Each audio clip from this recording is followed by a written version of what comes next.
नमस्कार मित्रों, आप सभी का स्वागत है CY एस्ट्रोलॉजर में।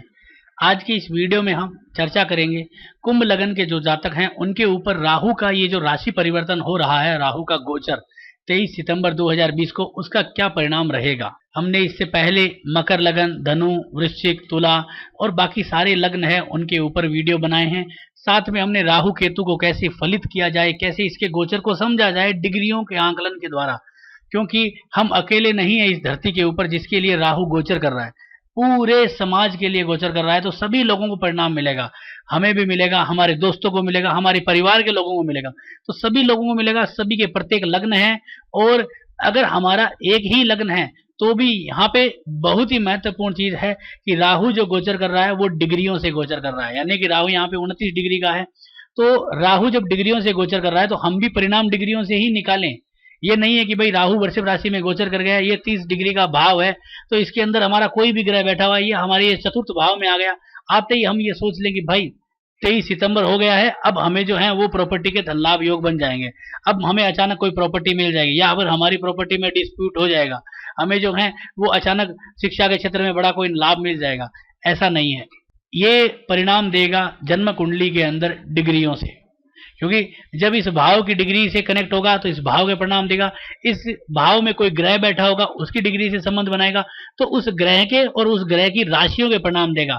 जैसे मान लीजिए यहाँ पे बुध बैठा हो, तो जब राहु इस 2 नंबर राशि यानी कि वृषभ राशि इस भाव से परिणाम बनाएगा तो चतुर्थ भाव के परिणाम देगा। और जब मान लीजिए उदाहरण के लिए यहाँ पे बुध बैठा और बुध से जब कोऑर्डिनेट करेगा डिग्रियों के साथ, तो 5वें घर के भी परिणाम आएंगे और 8वें घर के भी परिणाम आएंगे।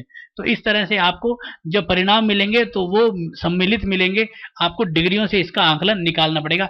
ऐसे ही भ्रमित ना हो कि राहु आ गया चतुर्थ भाव में, अब तो मिलने वाली है पुश्तैनी प्रॉपर्टी, अब पिताजी की जो करोड़ों की प्रॉपर्टी है वो मेरी हो जाएगी, या फिर जो हमारे ननिहाल पक्ष की है या दादा दादी की पुरानी प्रॉपर्टी है वो मेरी हो जाएगी। ऐसा कुछ नहीं है, इसको आप आंकलन करें तभी आपको परिणाम मिलेंगे। और उसके ऊपर महत्वपूर्ण है कि आपकी जन्म कुंडली में बैठा हुआ राहु शुभ हो, मित्र राशियों में हो, उच्च का हो, शुभ ग्रहों से दृष्ट हो या शुभ ग्रहों के साथ हो, तब लाभ हमें अच्छा मिलता है। साथ में हमारी दशा अंतरदशा जो है वो अच्छी होनी चाहिए। जैसे इस जन्म कुंडली में बुध की दशा चल रही है, यानी कि केतु के अंदर, केतु की महादशा में बुध की अंतरदशा, तो बुध इस जन्म कुंडली का पंचमें से 9वें घर में बैठा है, तो एक शुभ ग्रह है। तो यहाँ पे हम कह सकते हैं कि भाई हमें यहाँ पे जो परिणाम मिलेंगे वो अच्छे मिलेंगे। तो इस प्रकार आप भी अच्छी महादशा को देखिए, क्योंकि अच्छे महादशा में ही अच्छे परिणाम मिलने के जो रिजल्ट होते हैं वो ज्यादा से ज्यादा होते हैं। और अगर बुरी महादशा है तो उसमें अच्छे परिणाम कम मिलेंगे, और बुरे परिणाम आएंगे तो वो फिर वो छप्पड़ फाड़ के आएंगे। तो इसलिए आपको ये थोड़ा सा आंकलन करना है। अब बात करते हैं चतुर्थ भाव के ऊपर। भाई कुंभ लगन वालों के लिए चतुर्थ घर में गोचर कर रहा है। चतुर्थ घर जो है वो हमारी माता का है, माता के स्वास्थ्य का है, हमारे सुख और दुख का है, यानी सुख स्थान कहा गया है। इसके अतिरिक्त जो है वो जातक की प्रारंभिक शिक्षा, चल अचल संपत्ति है, वाहन है, उत्पादन है और गृह सुख है। साथ में जीवन साथी का व्यापार है, और हमारा जो हार्ट है, छाती है, चेस्ट है, उन सब चीजों का दिखाता है। अब महत्वपूर्ण है माता के संदर्भ में बात करते हैं। साथ में ये विदेश यात्रा जब हम करते हैं तो हमारी विदेश यात्रा का ये जो भाव है इसका बहुत महत्वपूर्ण रोल होता है उसके अंदर, क्योंकि चतुर्थ भाव से जब कोई व्यक्ति कटेगा, यानी कि वह यात्रा जब ही करेगा जब वो मातृभूमि से कटेगा, उसका मातृभूमि के भाव में कोई अशुभ ग्रह गोचर करेगा तो जातक जो है वो विदेश यात्रा भी कर सकता है। तो इस तरह के परिणाम हम आएंगे।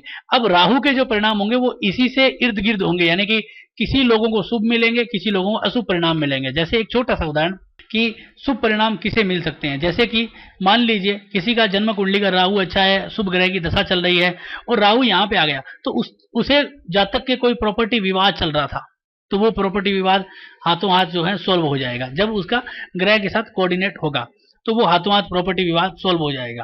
साथ में ऐसे लोगों को फायदा हो सकता है जैसे कि जो पॉलिटिक्स से जुड़े हुए हैं, या कोई ना कोई खेती में सिंचाई के कार्य से जुड़े हुए हैं, या उन लोगों के लिए चतुर्थ भाव का राहु बहुत अधिक लाभ देता है। अगर अशुभ परिणाम, जैसे मान लीजिए कोई व्यक्ति है, उसकी जन्म कुंडली में अशुभ दशा चल रही है और यहाँ पे गोचर कर गया और कहीं ना कहीं वो 7वें घर से जुड़ गया, तो जब तक कि अगर कोई सगाई हो रखी है या कोई प्रेम संबंध है वो झट से टूट जाएगा, उसमें विघ्न आ जाएगा, तो वो एक पीड़ा होने के योग बनते हैं। तो इस तरह से इसके जो परिणाम है वो शुभ और अशुभ प्रत्येक व्यक्ति के लिए हो सकते हैं, वो कुंडलियों पे आपके डिपेंड करता है। अब इसमें क्या क्या शुभ परिणाम हो सकते हैं, सबसे पहले हम अपनी माता के विषय में जानकारी लेते हैं। तो अगर जन्म कुंडली में शुभ है तो माता के स्वास्थ्य में भी लाभ देगा, चाहे वो राहु कितना भी अलगाववादी और अशुभ ग्रह क्यों ना हो। अचानक माता जी की दवाई लगा देगा। जैसे हम पहले देख रहे थे कि माता जी को दवाई तो दिला रहे थे लेकिन दवाई लग नहीं रही थी, उसका फल नहीं मिल रहा था, पैसे ही लग रहे थे। अचानक राहु ने गोचर किया, ग्रह से कोऑर्डिनेट किया और आपकी माता जी को जो है दवाई लगनी शुरू हो गई। इस तरह के लाभ हो सकते हैं। या फिर अगर अशुभ होगा तो माता जी को हेल्थ से संबंधित स्वास्थ्य में तकलीफ होनी शुरू हो सकती है। साथ में अगर हम यात्राओं का भाव देखें तो इसमें जन्म कुंडली में अगर अशुभ है तो हम कहीं बाहर भी होंगे तो हमें घसीट के यहाँ पे वापस ले आएगा। जैसे हम मान लीजिए पैसे कमाने के लिए अपने स्थान से 400-500 किलोमीटर दूर रहते हैं, दूर किसी राज्य में रह रहे हैं, तो राहु अगर हमारी जन्म कुंडली का अशुभ है, अशुभ ग्रहों की दशा चल रही है और कहीं ना कहीं अशुभ ग्रह चौथे घर से जुड़ा हुआ है और फिर राहु इसमें गोचर कर गया, तो आपको यहाँ पे ला के पटक देगा अपने मातृभूमि पे। आपका जो काम है वो बंद कर देगा, यहाँ पे जहाँ पे भी नौकरी थी या व्यवसाय था उसे जो है खराब करके आपको आपकी मातृभूमि यानी कि जो होम प्लेस है वहां पे ले आएगा। अगर यहाँ पे शुभ होगा तो क्या करेगा कि यहाँ पे आप अगर विदेश की कोशिश कर रहे हो तो इस भाव से आपको काटेगा, जिससे यहाँ पे थोड़ी पीड़ा तो जरूर होगी कि भाई मातृभूमि से कटा, लेकिन विदेश यात्रा का योग बना देगा जो आपके लिए सबसे ज्यादा लाभदायक रहेगा। इसके उपरांत अगर हम बात शिक्षा की करते हैं तो शिक्षा के क्षेत्र में चतुर्थ भाव बहुत महत्वपूर्ण है। ये हमारे लेखन का है, हमारे बैक ऑफिस यानी कंप्यूटर पे जो वर्क करते हैं या जो हम राइटिंग वर्क करते हैं उसका है। वहां पे राहु आया है तो हमारी गुणवत्ता को बढ़ाएगा, अगर शुभ है तो गुणवत्ता को बढ़ाएगा। साथ में हमारे कामकाज में जो साथ में लोग हैं वो हमें सपोर्ट करेंगे और हमें अच्छा जो है वो सहयोग मिलेगा, जिसके कारण हम अपना जो काम है वो अच्छी तरह से कर पाएंगे। और हमारे को यहाँ पे बैक ऑफिस का हो या फिर मैनेजमेंट का हो या कोई भी तरह का हमारे मैनेजर से संबंधित हो, वो सारे काम जो है क्लरिकल काम जो है वो सारे के सारे यहाँ पे सिद्ध हो जाएंगे। और अगर अशुभ होगा तो हम अपनी शिक्षा में कंटिन्यू नहीं कर पाएंगे, हमारे शिक्षा से संबंधित परिणाम बुरे आएंगे, जैसे फेल हो सकते हैं या किसी सब्जेक्ट में हम रह सकते हैं। तो इस तरह के परिणाम भी यहाँ पे राहु दे सकता है। अब अगर हम बात करते हैं अपने प्रेम संबंधों से संबंधित, अब चौथे घर में कोई प्रेम संबंध तो नहीं आता है, परंतु पांचवां घर जो है वो प्रेम संबंधों का है। इसके एक घर पीछे बैठा है राहु, यानी कि पांचवें का 12वां है, तो यहाँ पे आया हुआ राहु जो है वो प्रेम संबंध तोड़ देता है। साथ में पहली सगाई या पहला कोई रिलेशन अगर वो भाव कहीं ना कहीं इससे जुड़ा हुआ है तो वो भी यहाँ पे तोड़ देगा। शुभ होगा तो आपको अचानक धन लाभ करा देगा, जैसे कि यहाँ पे बैठा हुआ राहु, इसकी एक दृष्टि 8वें घर पे आती है, एक दृष्टि 12वें घर पे, विदेश यात्रा करा दे या विदेशों से जुड़ा हुआ कोई कारोबार उसमें धन कमा दे या फिर कोई छुपा हुआ पैसा या कोई इंश्योरेंस क्लेम, ऐसा कोई धन लाभ आपको दिला सकता है। या फिर जमीन से निकला हुआ कोई धन, जैसे आपको कोई माइनिंग का ठेका मिल जाएगा या फिर कोई भी जमीन से निकला हुआ कारोबार है, जैसे कि पत्थर है, सरिया है या ईंट है, ऐसा कोई भी कारोबार जो जमीन से जुड़ा हुआ हो या फिर कंस्ट्रक्शन से जुड़ा हुआ, उसके अंदर भी बहुत सारे धन लाभ के योग बनते हैं राहु के। और इसके उपरांत अगर हम अपनी जमीन जायदाद की बात करें तो शुभ राहु हमें हमारी जमीन जायदाद दिलाने में लाभ करता है। अगर कोई पुश्तैनी विवाद चल रहा है, प्रॉपर्टी संबंधित कोई झमेला झगड़ा चल रहा है तो उसको सॉल्व कर देगा।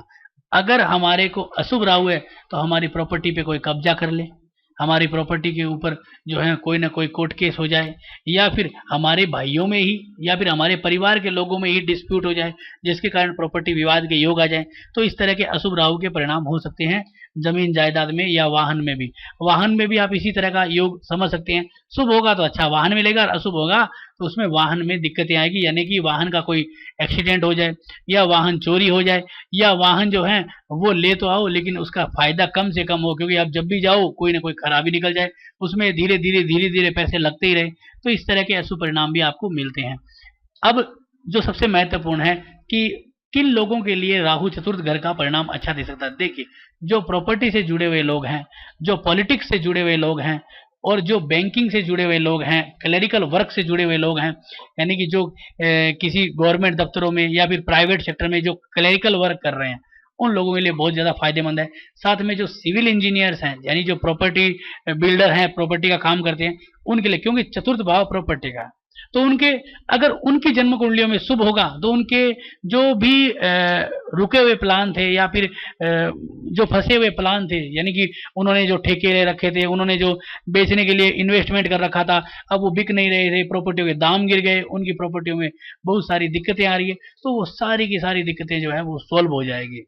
अत्यधिक धन लाभ होने के योग बन जाएंगे, क्योंकि यहाँ पे आया हुआ राहु प्रॉपर्टी संबंधित जितने भी झमेले हैं उनको पूर्ण रूप से खत्म कर देता है या फिर बढ़ा देगा। अशुभ होगा तब बढ़ा देगा, अशुभ ग्रहों की दशा में आपको खून पी जाएगा, और अगर शुभ होगा तो ये मान लीजिए कि आपके लिए सोने पे सुहागा आ गया है। और साथ में जो लॉटरी जुआ सट्टा करने वाले लोग हैं उनके लिए भी फायदेमंद है, क्योंकि 8वें घर पे एक दृष्टि आ रही है, यानी कि वो एक इन्वेस्टमेंट का लाभ देता है।